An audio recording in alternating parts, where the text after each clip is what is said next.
Whispers in the walls. In a sleepy town where the whispers of leaves caressed the cobblestones, there stood an old Victorian house named Holloway Manor. It had been abandoned for decades, a relic of the past, its windows dark like the voids of forgotten memories.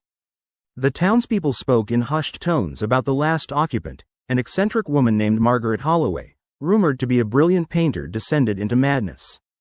15-year-old Lyra was obsessed with stories, especially the ones that sent shivers down her spine.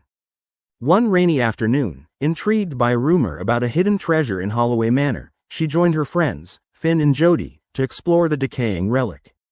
Armed with flashlights and a notebook for Lyra's findings, they approached the looming structure, its towering presence a mix of foreboding and allure. As they crossed the threshold, the air thickened with a strangely sweet, musty scent.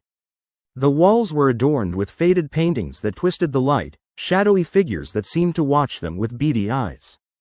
Lyra's heart raced as they ventured deeper, exploring the labyrinth of rooms filled with dusty furniture draped in white sheets, like ghosts waiting to be freed. "Do you think it's true there's treasure here?" Finn asked, his voice echoing in the expansive hallway. "Treasure isn't always gold," Lyra replied, her curiosity piqued more by history than wealth. They pressed on, past the creaks and groans of the aged structure, which felt eerily alive. In the back of the house, they discovered the art studio. Sunlight filtered weakly through grimy windows, illuminating the remnants of canvases and paintbrushes, caked with time. Tacked to the walls were unfinished paintings, depicting strange, twisted landscapes. One in particular drew Lyra in, a dark portrait of the manor itself, yet the house appeared alive, as if it breathed with malevolent intent. "Look at this one," Jody called out, nudging a canvas depicting a wide-eyed woman. "What do you think happened to her?" "I think she was trapped here," Lyra murmured, an unsettling chill crawling up her spine as the painting felt too real. As they rummaged through drawers for clues of the rumored treasure, the atmosphere thickened. A hush fell over the room. Lyra felt a sudden shift, as if the house was exhaling, mourning its lost days. Just then, Finn's flashlight flickered. Not now," he groaned, tapping the frail device. Like a spectral hand, the shadows danced closer, reaching into the corners of the room. Lyra turned to tease Finn when she caught a glimpse of something darting behind a doorframe, a fleeting movement, a whisper of fabric. "Did you see that?" she asked, her voice barely above a whisper.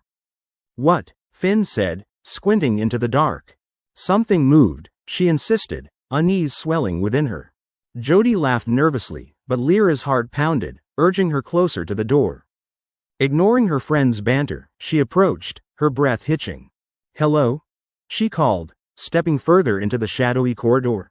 No reply came, only the echo of her own voice, warped into an unsettling chant, spiraling into madness.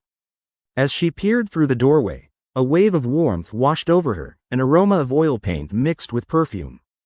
There, in the adjoining room, stood a figure, indistinct but familiar. "Margaret?" Lyra breathed, recognizing the woman from the painting. But the figure turned, and the beauty of the artwork melted into horror. The woman's eyes were wide, vacant, as if she had peered into realms beyond this world. "You shouldn't be here," she murmured, her voice like the rustling of dry leaves. "It keeps them away, you have to leave." Lyra's pulse quickened, the instinct to flee wrestling with the pull of curiosity. "Why? What do you mean?" Then, the laughter from her friends echoed down the hall, and the ghostly woman's face contorted into despair. "They will come for you. They take everything." Suddenly, the whispers grew louder, swirling in a cacophony of voices. The walls seemed to shimmer, revealing strange shapes clawing at the edges of Lyra's vision. Without thinking, Lyra bolted back to her friends. Finn and Jody were huddled in the main room, their faces ghostly pale. "Did you hear that?" Finn said, shaking. "What was that noise?" Before Lyra could answer, the entire house shuddered, its very frame groaning like a dying beast. A chilling laugh echoed, merging with the pounding of her heart. "We need to go now," she gasped. As they turned to leave, something cold wrapped around Lyra's legs, urging her to stay. She glanced back and saw the twisted form of Margaret, her expression a whirlwind of sorrow and madness.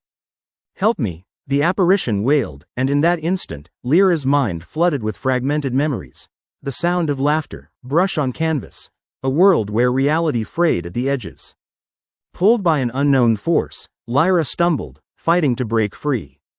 No, she screamed. With a jolt, the three friends found themselves at the entrance, the weight of the house lifting as they burst out into the rain-soaked daylight.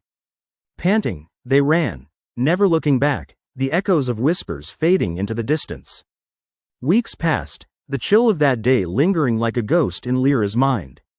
She sat in her room one evening, attempting to sketch, but every brushstroke felt heavy, tainted. A wave of memories crashed over her, Margaret's tragic face, the haunting laughter, and the warnings that echoed in the shadows. And in that moment, she heard it again, the faintest whispering, creeping from the very walls of her home. "Help me," it said.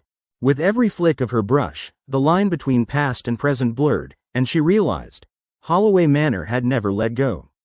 Nights grew longer, shadows deeper, and as the quiet darkness enveloped her room, Lyra began to wonder who the true prisoner was.